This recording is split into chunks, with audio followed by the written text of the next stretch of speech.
Meus amados, que a graça e a paz do nosso Deus continue, nos abençoando e nos conduzindo nessa noite.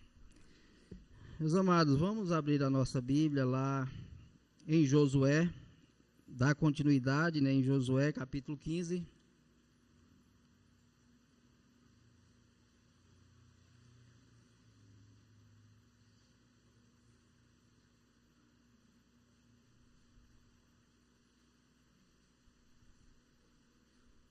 Josué, capítulo 15.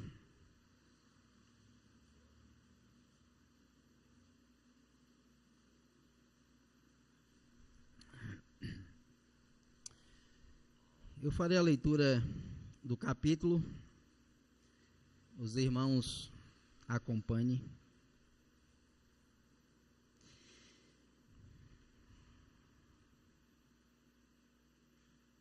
Diz assim: a sorte da tribo dos filhos de Judá, segundo as suas famílias, caiu para o sul, até o limite de Edom, até o deserto de Zim, até a extremidade do lado sul.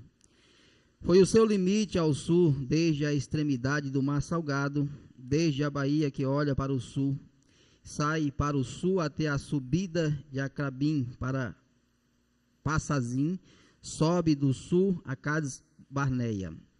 Passa por Esrom, sobe a Adar, e rodeia Carca, passa por Asmon, e sai ao ribeiro do Egito.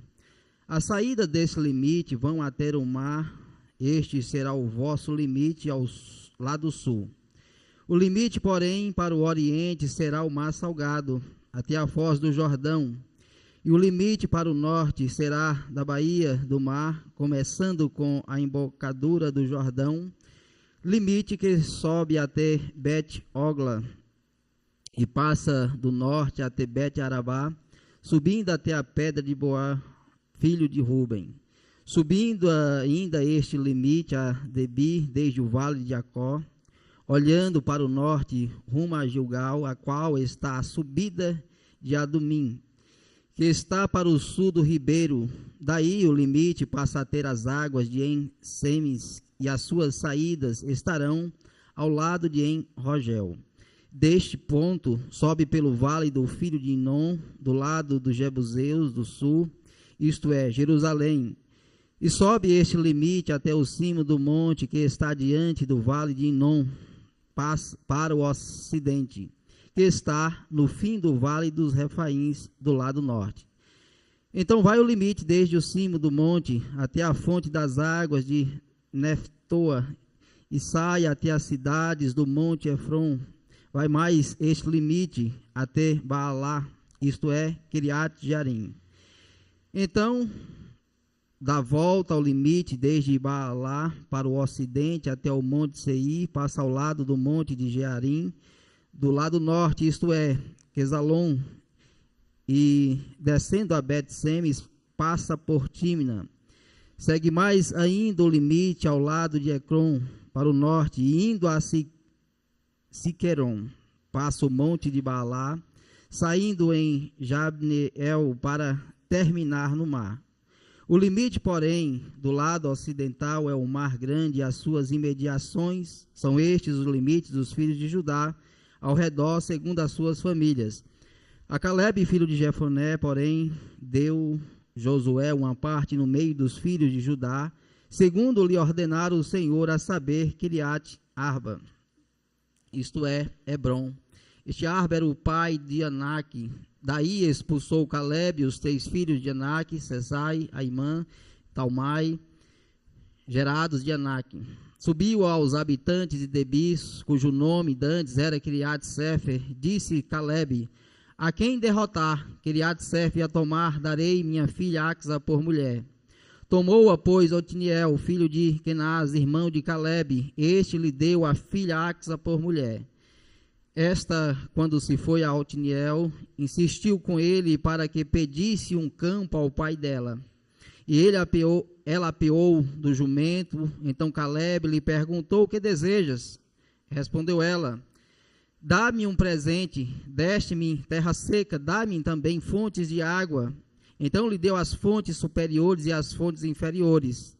Esta é a herança da tribo dos filhos de Judá, segundo as suas famílias. São, pois, as cidades do extremo sul da tribo dos filhos de Judá, rumo ao território de Edom, Cabzeel, Éder, Jagur, Quiná, Dimona, Adada, Quedes, Azor, Itna, Zif, Telém, Bealote, Azor, Adata, Queriote, Ezeron, que é Azor, Amã, Sema, Molada, Azar, Gada, Esmon, Bet, Palete, Azar, Sual, Beceba, Biziotiá, Baalá, In, Ezen, El-Tolade, Quesil, Orman, Ziclag, Madmana, Sansana, Labaote, Silim, Aim, Rimon, ao todo 29 cidades com suas aldeias. Nas planícies, Estaor, Zorá, Asná, Zanoa, em Ganim, Tapua, Enã, Jarmute, Adulão, Socó, Azeca, Searim, Aditaim, Gedera e Gederotaim, ao todo 14 cidades com as suas aldeias. Zenã, Adasa, Migdal, Gade, Dileã, Mispa, Joctiel, Laquis, Boscate, Eglon, Cabom, Laamás, Kitlis, Gederote, Bet-Dagon, Naamá e Maquedar, ao todo 16 cidades com suas aldeias. Libna, Éter, Assam, Ifta, Asná, Nezibe, Keila, Aquzibe e Marés, ao todo 9 cidades com suas aldeias. Ecrom com suas vilas e aldeias, desde Ecrom até o mar, todas que estão ao lado de Asdod com as suas aldeias, Asdod e suas vilas e aldeias, Gaza, suas vilas e aldeias, até o rio do Egito e o mar grande com as suas imediações. Na região montanhosa de Samir, Jatis, Socó, Daná, Kiriat, Sana, Kedebi, Anabe, Estemoa, Anim, Gozen, Olom e Guilo, ao todo 11 cidades com as suas aldeias, Arabe, do Mar, Esam, Janim, Bet, Tapua, Afeca, Unta, Kiriat Arba, que é Hebron, e Zior, ao todo 9 cidades com suas aldeias, Maom, Carmelo, Zif, Jutá, Jezreel, Jocdeão, Zanoa, Caim, Gibeá e Timna, ao todo 10 cidades com as suas aldeias, Alu, Bet-Zur, Gedor, Maarat, Bet-Anote, El-Tecom, ao todo 6 cidades com as suas aldeias, Kiriat Baal, que é a Kiriat Jearim, e Rabar, ao todo 2 cidades com as suas aldeias. No deserto de Bet-Arabá, Midim, Secaca, Nibza, cidades de Sal, e em Gedi, ao todo 6 cidades com as suas aldeias. Não puderam, porém, os filhos de Judá expulsar os jebuseus que habitavam em Jerusalém. Assim habitam os jebuseus com os filhos de Judá em Jerusalém até ao dia de hoje. Amém. Meus amados, vamos orar mais uma vez, pedir ao Senhor que nos conduza nesse momento. Senhor, nós te louvamos, ó Pai, por esse momento de culto, por tua santa palavra.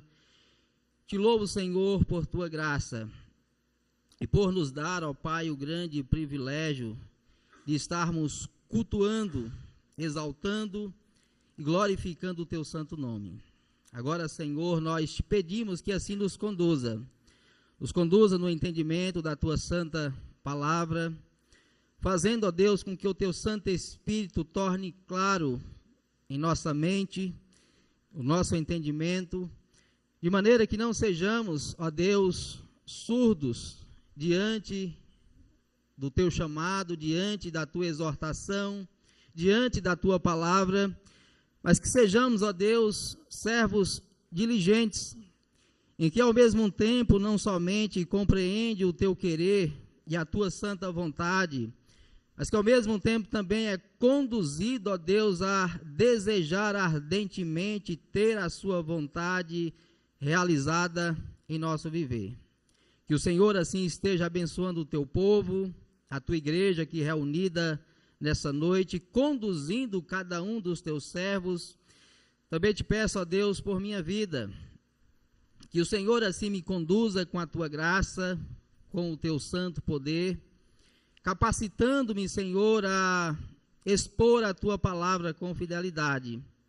Que não venha, ó Deus, a estar transmitindo aquilo que seja simplesmente do meu querer, da minha vontade, da minha imaginação, mas que eu possa, ó Deus, expor a tua palavra e que a tua igreja possa ser edificada por meio da mesma. Que o Senhor assim continue nos abençoando, nos sustentando e nos apontando o caminho que nos conduz para a santificação através da tua santa palavra. É assim que eu oro, agradecido em nome e para a glória de Cristo. Amém. Meus amados, em outra ocasião, eu usei a guerra de Troia, para fazer uma ilustração, introdutória, e novamente eu trago nessa história, mas trazendo agora uma observação diferente, da outra ocasião em que eu falei dessa guerra, eu falei acerca do cavalo, que geralmente é o que é mais conhecido, o que é mais citado, nessa história, seja ela fictícia ou não, há essa dúvida, mas uma coisa interessante nessa história, no relato dessa história, é exatamente o que causou essa guerra, que foi o fato de que o príncipe de Troia, às vezes chamado de Alexandre ou Paris, ele ter raptado a rainha de Esparta, e por esse motivo, então, o rei Menelau, que era o rei de Esparta, então ele vai em busca da sua esposa que foi raptada, e em meio a essa guerra, eles então chamam um grande guerreiro, Aquiles, aquele que estaria então encarregado de liderar o exército grego para que pudesse então finalmente estar resgatando a esposa do rei que fora abandonado, o rei Menelau. É interessante que Aquiles, ele é apresentado como um rei quase que, ou melhor, como um guerreiro quase que invencível.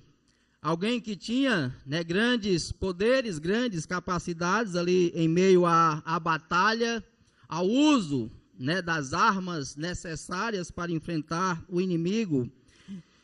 Mas uma coisa que chama a atenção, logo após eles terem conseguido adentrar a cidade de Troia por meio do cavalo que fora ali construído, é interessante que ali, em meio à batalha, Aquiles, aquele que era o guerreiro invencível, de repente, então, ele é derrotado por uma flecha lançada em seu calcanhar.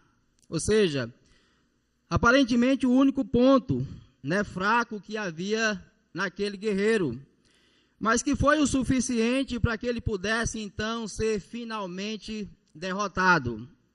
E é tanto que essa história acabou até gerando o tão conhecido ditado, o calcanhar de Aquiles, ou seja, o ponto fraco de alguém, aquilo que torna alguém vulnerável e que finalmente então pode ser derrotado. Essa é a expressão que acabou então sendo tão conhecida, o calcanhar de Aquiles como sendo o ponto fraco de alguém. Esse texto que nós acabamos de ler, na última pregação que eu fiz no capítulo 14, eu disse que nós poderíamos até fazer ele juntos, o capítulo 14 com o capítulo 15, porque está tratando aqui principalmente de Josué e da sua herança, e da forma como ele estava ali, a herança de Caleb, e como Josué estava conduzindo a divisão das terras da herança. E como Caleb, lá no capítulo 14, ele começa então a lembrar daquilo que Deus havia dito por meio de Moisés. Ou seja, a herança a qual Deus havia dito a ele, eu até destaquei que diante daquela situação, uma palavra, uma revelação que Deus já havia dito muito tempo antes, não havia então a necessidade de que houvesse então o lançar a sorte para saber em qual região Caleb deveria então finalmente ter, né, a sua porção, a sua terra. No capítulo 15, ele continua nessa mesma ideia de trazer aqui a cena, Caleb como sendo essa figura principal dentro da tribo de Judá, porque era essa tribo que ele pertencia, por ter se casado, né, com uma mulher da tribo de Judá, não porque ele fosse judeu. Nós até também fizemos essa observação, na verdade ele pertencia ou era descendente de um homem de outros povos, mas que pelo fato de ter se casado com uma judia que pertencia à tribo de Judá, ele também acabou se tornando herdeiro e membro dessa mesma tribo. Então é por isso que ele aqui está sendo citado, né, dentro da divisão da tribo de Judá. Mas aqui novamente o que se destaca é exatamente Caleb. Né, nós lemos aqui várias cidades e vários territórios, várias fronteiras, mas o grande destaque é exatamente a porção de Caleb, né, a sua herança. Mas só trazendo aqui na memória dos irmãos, ou fazendo com que os irmãos possam memorizar, né, eu vou trazer aqui só uma breve divisão do texto, e depois nós nos direcionaremos na parte que eu estarei me concentrando, né, principalmente, que será do versículo 15 até o verso 19. Mas antes de estarmos fazendo esses destaques, eu vou fazer aqui algumas observações. Primeiro, do versículo 1 ao versículo 12, nós vemos aqui o Senhor estabelecendo as fronteiras da tribo de Judá. Do versículo 13 ao verso 19, nós vemos essa conquista de Caleb com Otiniel, dando ali uma região, uma cidade, para que ele pudesse também estar conquistando. Do verso 20 até o verso 62, nós vemos aqui várias cidades sendo citadas como pertencendo à região de Judá.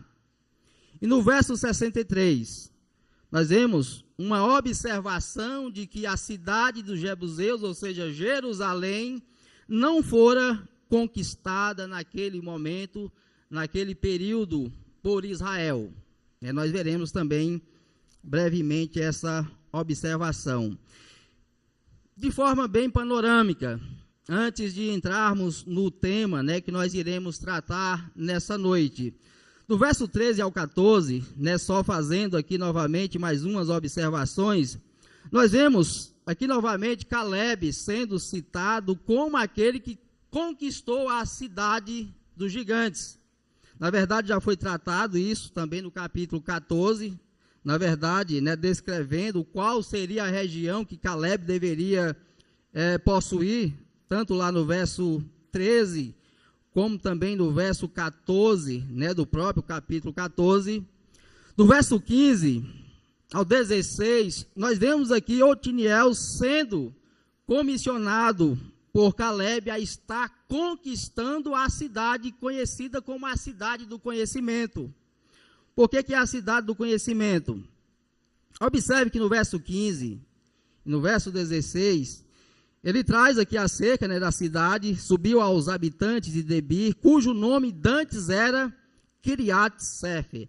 É interessante essa observação, né, que é colocada aqui, que antes de se tornar Debir, na verdade, ela tinha um nome que nos remete, na verdade, à ideia de que era uma cidade do conhecimento. Por quê? Alguns historiadores vão dizer que ali era uma cidade que havia vários registros. Talvez o registro relacionado ao governo, à administração. O fato é que era conhecida como a cidade dos livros. Alguns até vão dizer que era uma espécie de Atenas, né, daquela região de Canaã. Então aqui nós vemos primeiramente o quê? Caleb conquistando a cidade dos gigantes, Otiniel conquistando a cidade do conhecimento, e finalmente lá no final, a cidade que não fora conquistada por Israel e por seu exército nesse período. Na verdade, Jerusalém, ela fora conquistada muito tempo depois pelo rei Davi. né, e lá é descrito lá no segundo livro, né, do profeta Samuel, tanto no capítulo 5, mais à frente também no segundo livro de Samuel, capítulo 24, também vai trazer um relato acerca de Jerusalém, quando o Senhor havia enviado a praga para destruir Israel, porque Davi havia, né, feito um censo contra a vontade do Senhor. Só que lá no capítulo 5 de 2 Samuel, vai nos descrever um pouco como Davi havia conquistado aquela cidade. Ele usou ali os canais subterrâneos que havia em Jerusalém, canais de água, né, que servia para abastecer a cidade, em especial em tempos, né, de guerra, quando as cidades eram cercadas. Geralmente, então, havia esses canais subterrâneos para que as cidades pudessem, então, finalmente serem abastecidas de água, mesmo em tempo de guerra. Mas retornando novamente ao nosso ponto central, que eu irei destacar, que será do verso 15 até o versículo 19, nos fala exatamente acerca de Otiniel, aquele que deveria conquistar a cidade do conhecimento. É interessante esse trecho, né, só para a gente ter um pouco mais, né, ampliar um pouco mais o contexto. Lá também em Juízes, capítulo 1, do verso 11 ao 15, é repetido esse mesmo texto que está descrito aqui, do verso 15 até o verso 19. Juízes repete novamente da mesma forma como está aqui.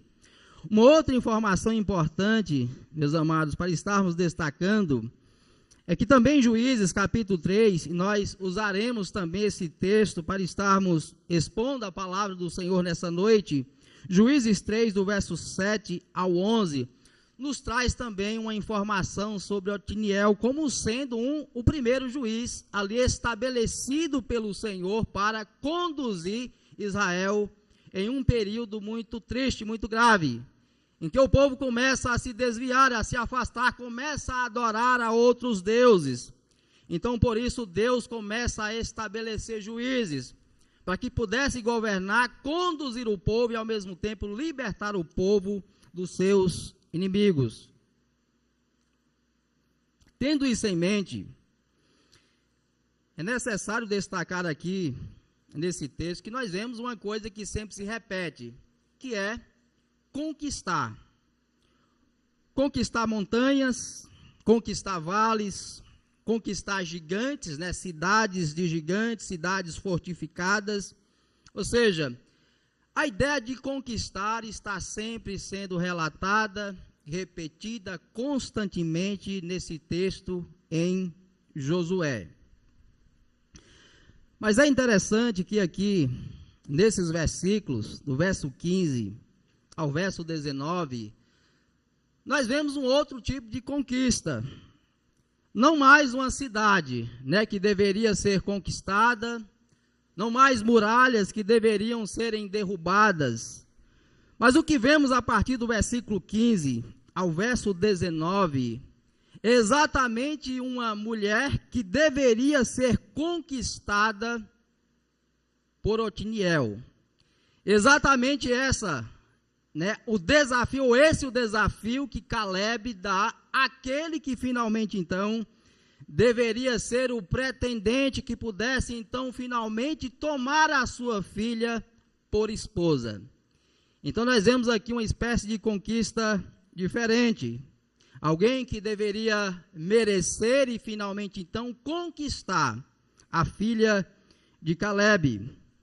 E diante dessa ideia, daquele que deveria então finalmente estar conquistando a filha de Caleb para que se tornasse finalmente a sua esposa, eu tentei procurar, né, alguma frase, pelo menos, que tentasse trazer a ideia de uma mulher que precisa ser conquistada.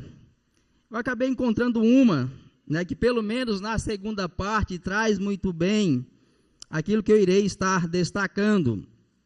A frase diz o seguinte: o coração de uma mulher é uma fortaleza, que para se conquistar o general precisa travar longas batalhas.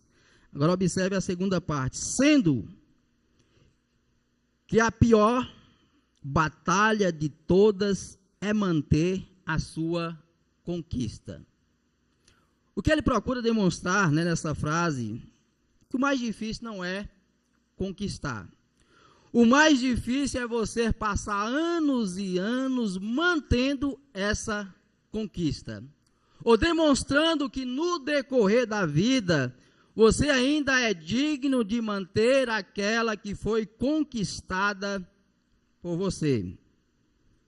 Ou seja, antes, né, de estarmos tratando propriamente do tema, isso é interessante porque muitas vezes, né, as grandes batalhas que nós enfrentamos, como aqui nós temos visto várias sendo descritas, não é exatamente aquelas muralhas, né, que temos lá fora, as muralhas, né, que o mundo nos apresenta, mas a grande batalha que nós travamos diariamente é exatamente dentro do nosso lar.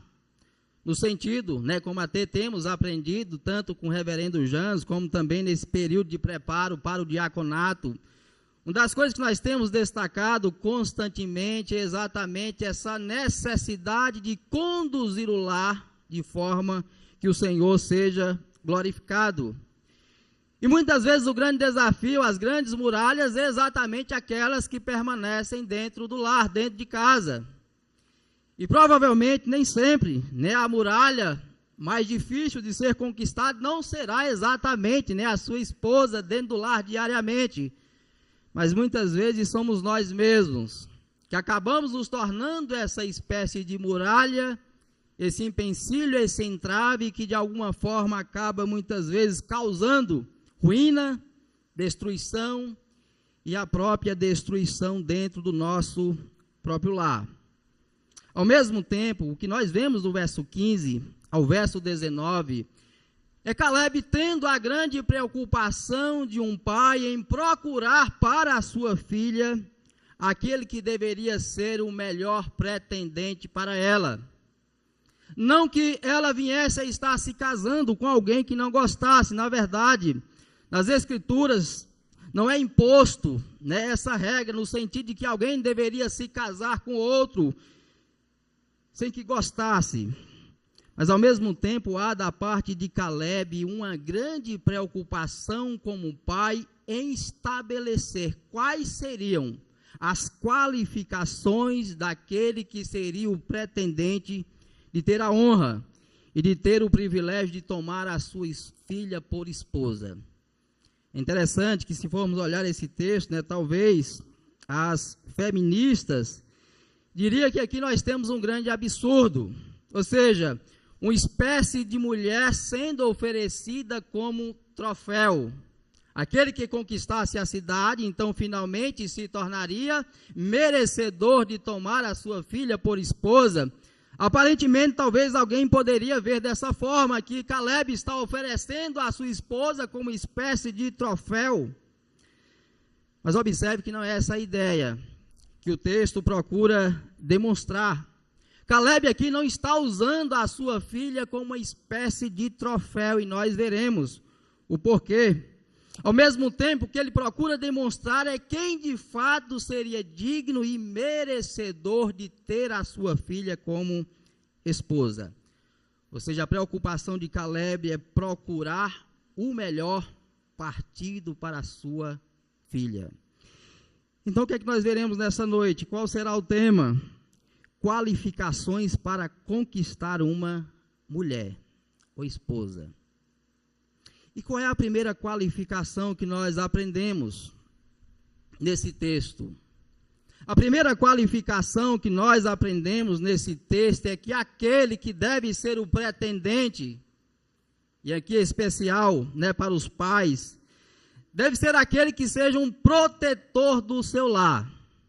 Por que nós vemos isso? Por que esse deveria ser escolhido por ser um protetor do seu lar?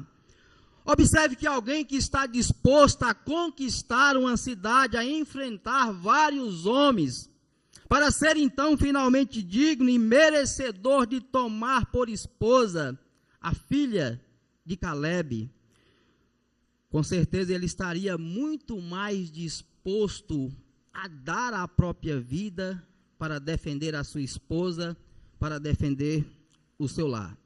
Então, com certeza, essa ideia, essa demonstração de coragem daquele que estava pondo em risco a própria vida para se tornar, então, merecedor daquela que estava lhe sendo oferecida por esposa, com certeza, ele faria muito mais para defender o seu lar, guardar o seu lar, ao ponto, com certeza, de dar a própria vida em defesa da sua família. Então, essa é a primeira qualificação que nós vemos aqui. Esse que deveria ser o pretendente, deveria ser um protetor do seu lar, um protetor da sua família. A segunda qualificação que nós vemos é que esse que deveria ser, então, um pretendente, deveria ser também alguém que teme ao Senhor. E aí eu peço aos irmãos que vá lá para Juízo, livro de Juízes, melhor dizendo. Juízes, capítulo 3.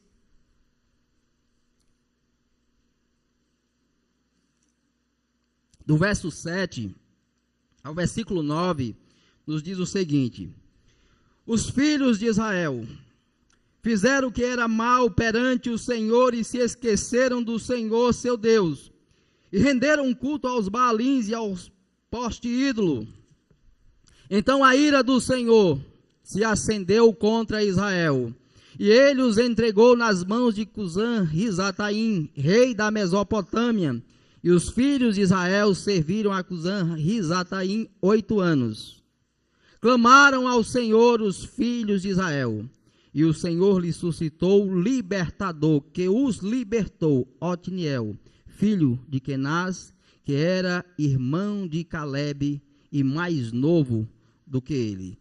Observe que em um período em que o povo estava se afastando do Senhor, havia ainda alguns que estavam temendo, procurando servir ao Senhor, ao ponto aqui então do próprio Otniel ser escolhido por Deus um tempo posterior para ser o juiz, aquele que finalmente então seria o resgatador, o libertador de Israel, e que viria então estar conduzindo o povo à liberdade.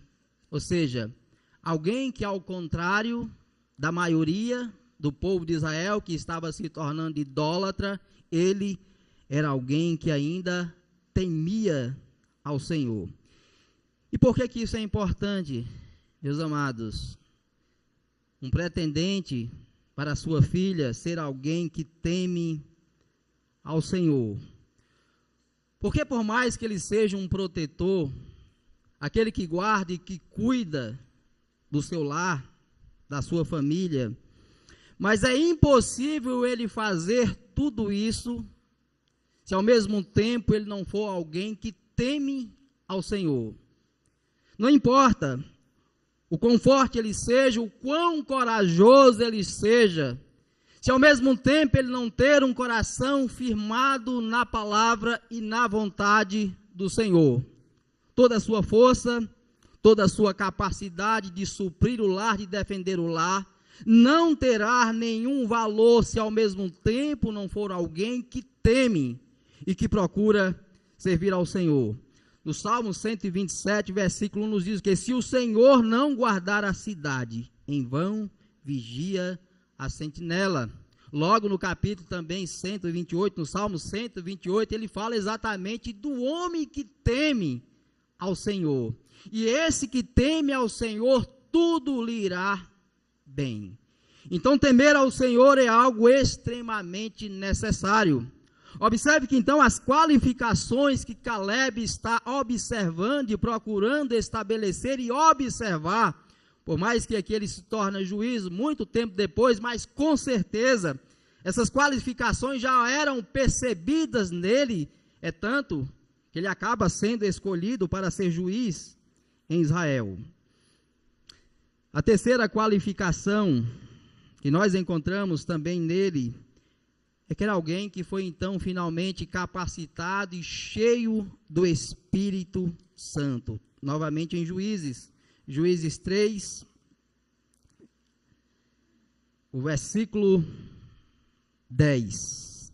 veio sobre ele o Espírito do Senhor, e ele julgou a Israel, saiu a peleja, e o Senhor lhe entregou nas mãos a Cusã-Risataim, rei da Mesopotâmia, contra o qual ele prevaleceu. Ou seja, alguém que foi cheio do Espírito Santo, revestido pelo Senhor para exercer a função para a qual fora chamado, ser juiz em Israel.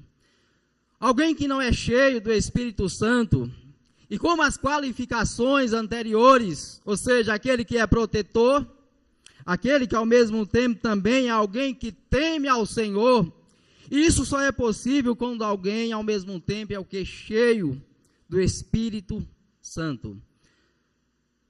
Quando nós lemos as cartas, né, de Paulo, Efésios, Gálatas, ele nos fala constantemente da necessidade de produzir os frutos do Espírito. Ou seja, não é tão difícil você ver as qualificações daquele que deve ser o pretendente da sua filha. Aquele que deve então finalmente ser escolhido para ser o seu genro. E uma das coisas que torna isso evidente, exatamente o fato de se ele é ou não cheio do Espírito Santo.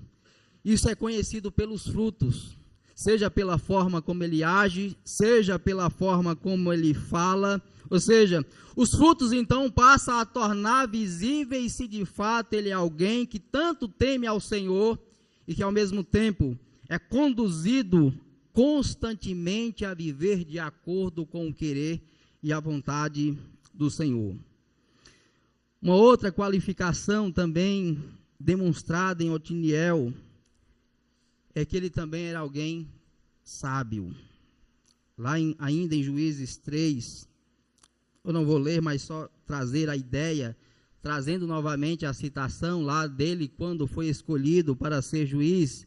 Ou seja, o fato dele ter sido escolhido para ser juiz é sinal de que havia nele também sabedoria, discernimento. Porque seria incapaz ele conduzir uma nação se ao mesmo tempo ele não tivesse sabedoria necessária para conduzi-la. Ou seja, ele deveria ser alguém capacitado para tal.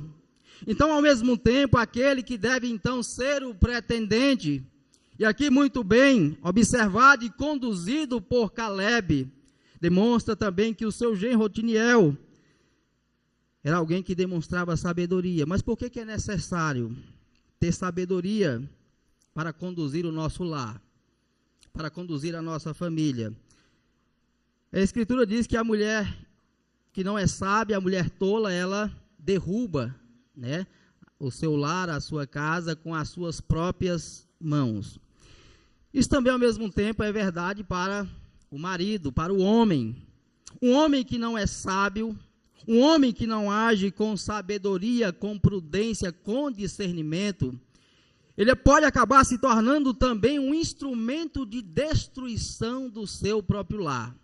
Quantos lares, meus amados, têm sido destruídos, seja pela irresponsabilidade daquele que é o cabeça, daquele que deve conduzir, daquele que deve julgar o seu lar com sabedoria. Eu posso citar aqui alguns exemplos. Por exemplo, o próprio sacerdote Eli.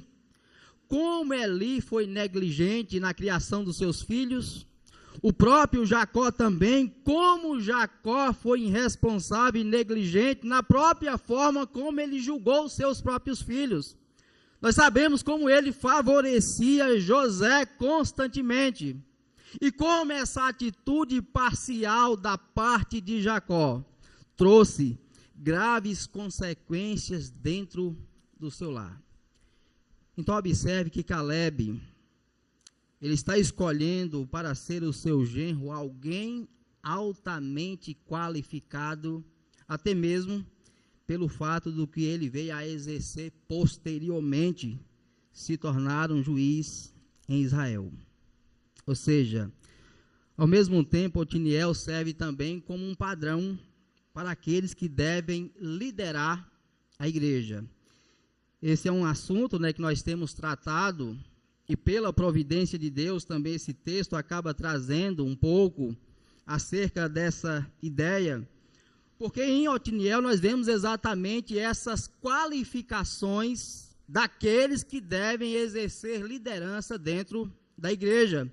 Sempre a relação daquele que governa bem o próprio lar e que ao mesmo tempo também será investido e capacitado para estar conduzindo a igreja, a casa do Senhor. Com certeza, então, Otiniel ele serve como exemplo de grandeza, ao mesmo tempo nos apontando essas qualificações, essas evidências, e é tanto, que nós até estudamos aqui, e vimos que uma das qualificações é exatamente aquele que seja cheio do Espírito Santo, aquele que tem sabedoria, que age com prudência, que governa bem o próprio lar.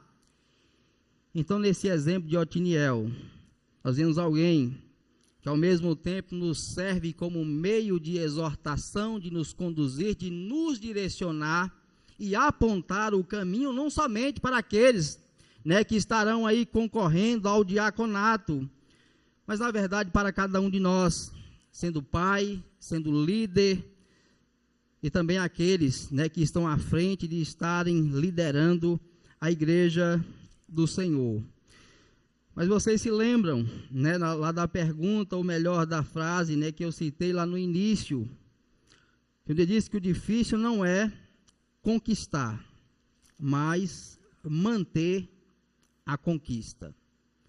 Por que isso é tão difícil, manter a conquista? Porque ao mesmo tempo nos demonstra a necessidade constante de sermos capacitados pelo Senhor para estar exercendo aquilo para o qual nós fomos chamados. Uma outra coisa, meus amados, que a vida de Otiniel nos aponta, é que ele também é um tipo de Cristo. Por quê? Lá em Juízes 3, o versículo 9, nos diz que ele é um libertador. Ele foi escolhido pelo Senhor para se tornar o libertador de Israel. E por que isso é tão importante? Ele ser o libertador e ao mesmo tempo ter essas qualificações para que pudesse então estar recebendo Áquisa como sendo a sua esposa. Observe que nele nós vemos alguém que foi capaz de arriscar a própria vida para libertar o povo de Israel. Ao mesmo tempo, ele foi alguém que foi capaz de arriscar a própria vida para ter como esposa, ou para se tornar merecedor de receber a filha de Caleb como sua esposa. Essas evidências, ao mesmo tempo, nos conduz a entender de forma muito clara para quem ele aponta. Ou seja, aquele que também deu a própria vida para salvar a sua esposa. É claro que eu estou falando do nosso Senhor Jesus. E diante, então, ali de Efésios capítulo 5, nós vemos várias dessas orientações, dizendo que assim como Cristo amou a sua igreja, dando a própria vida por ela, Paulo vai dizer que assim também deve ser o amor do esposo para com a sua esposa, ao ponto de dar a própria vida por ela.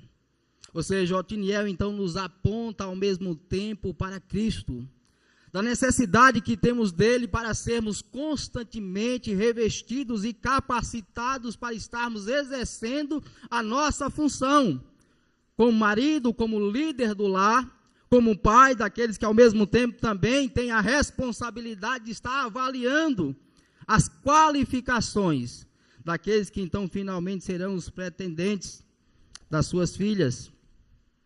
Mas como manter a conquista? Ainda continuando, o que nós vemos também ainda em Josué é da necessidade de cumplicidade no casamento. Vamos lá para o verso 18 de Josué 15. Nos diz o seguinte: esta, quando foi a Otiniel, insistiu com ela, para que pedisse um campo ao pai dela. Observe que aqui entre eles uma cumplicidade de compartilhar as necessidades da família.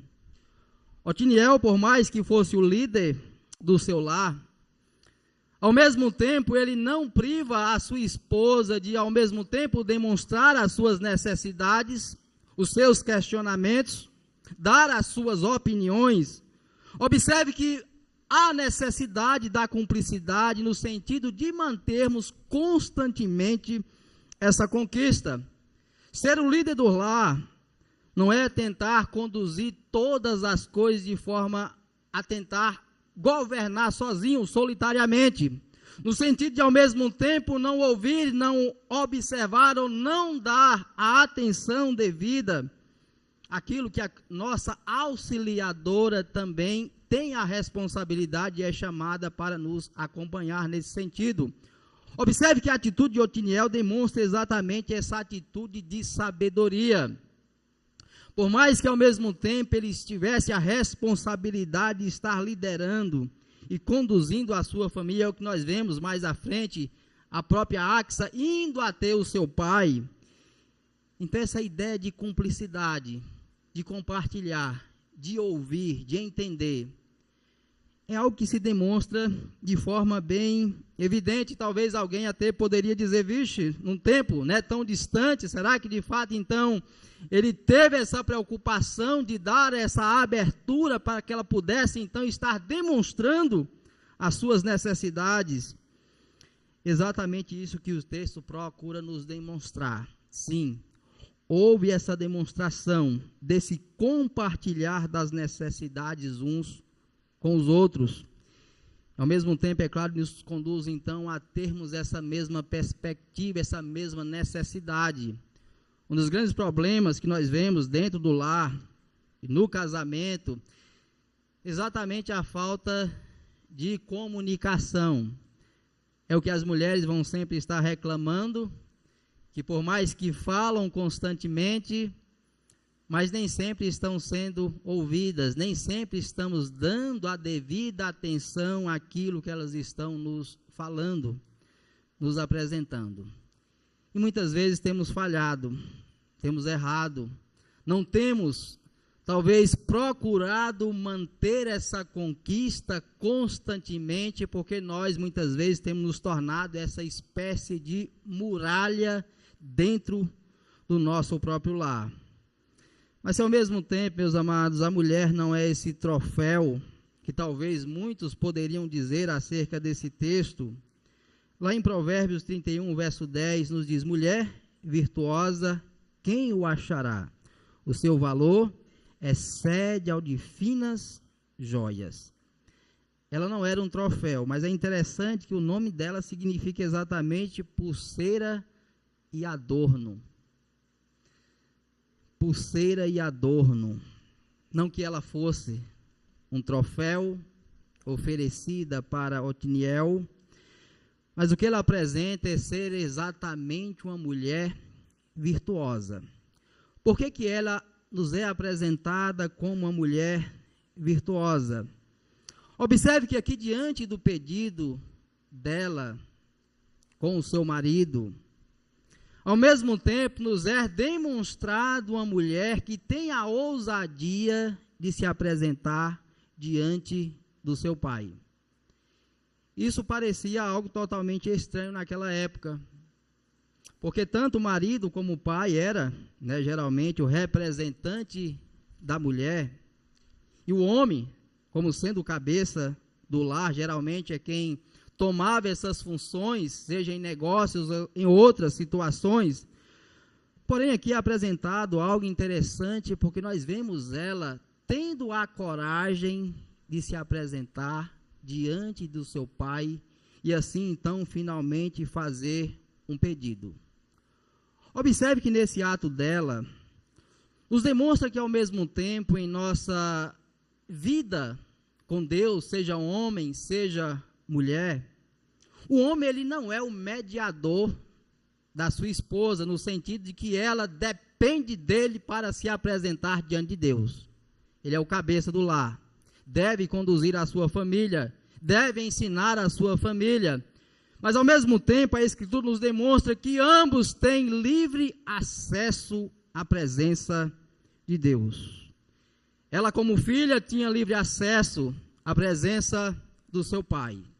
Assim, então, ao mesmo tempo, nós somos conduzidos exatamente a perceber essa liberdade, esse acesso no qual tanto homem como mulher, então, finalmente, tem de acesso de se apresentar diante do Senhor. Lá na primeira carta de Pedro, capítulo 3, do versículo 7, Pedro nos diz que, devido muitas vezes o lar e o casamento não ser conduzido como Deus requer, ele fala da mulher sendo submissa ao seu próprio marido, tendo Sara como sendo exemplo, e lá no final ele fala também do homem, de viver a vida como um do lar. No final, no verso 7, ele fala para que as vossas orações não sejam impedidas. Observe que ao mesmo tempo há essa demonstração dessa vida de comunhão, dessa vida, né, de paz e de devoção dentro do próprio lar. Para que não somente os dois, mesmo tendo acesso à presença de Deus, mas havendo ao mesmo tempo a necessidade de que o lar seja conduzido em paz, em comunhão. Porque se não há comunhão entre um marido e uma esposa, dificilmente haverá então comunhão entre nós e os demais irmãos.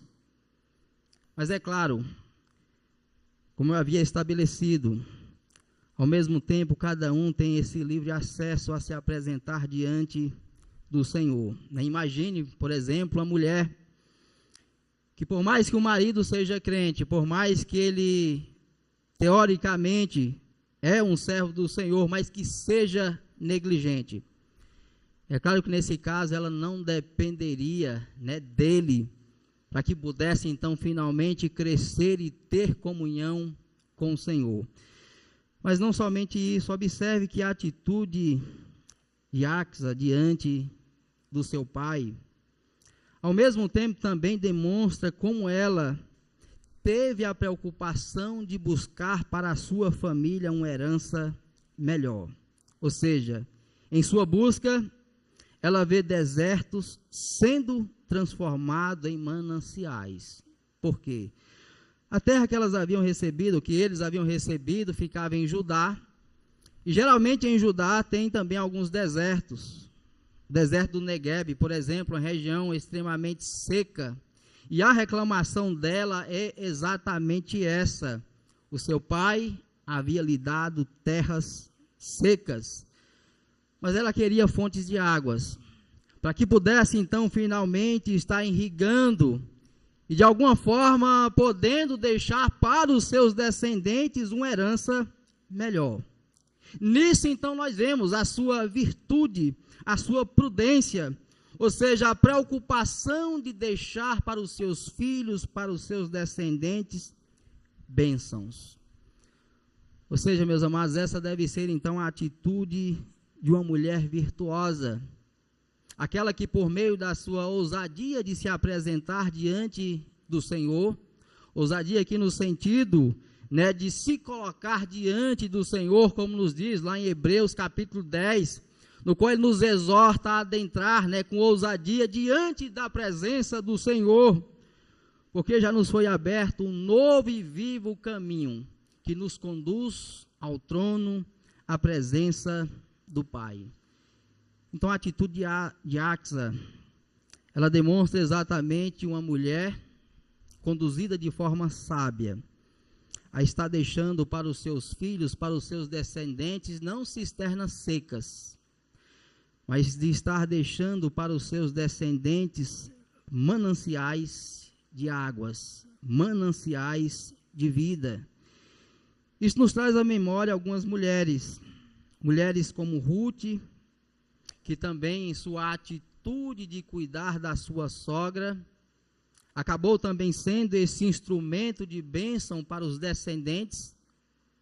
Também nos lembramos da própria Ana, que em sua atitude, inclusive quando estava lá orando no tabernáculo, o sacerdote ali diz que ela estava embriagada, porque ela estava repetindo constantemente a sua oração.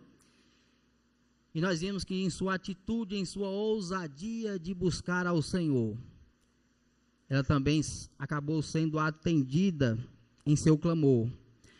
Mas não somente essas mulheres. Quando nós vamos para o Novo Testamento, nós vemos aquela que teve a coragem também de estar enfrentando a multidão, a mulher do fluxo de sangue, que mesmo em meio àquela multidão ainda teve a coragem de tocar nas vestes do Senhor Jesus.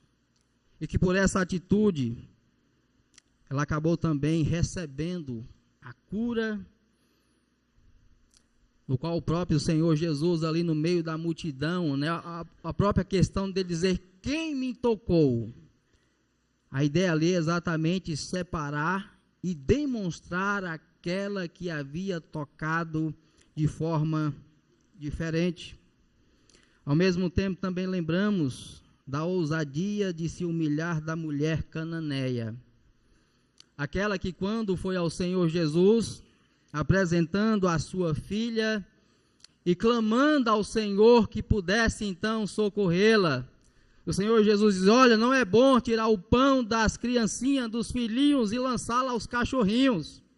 Porém ela diz: Senhor, os cachorrinhos comem das migalhas que caem da mesa dos seus senhores.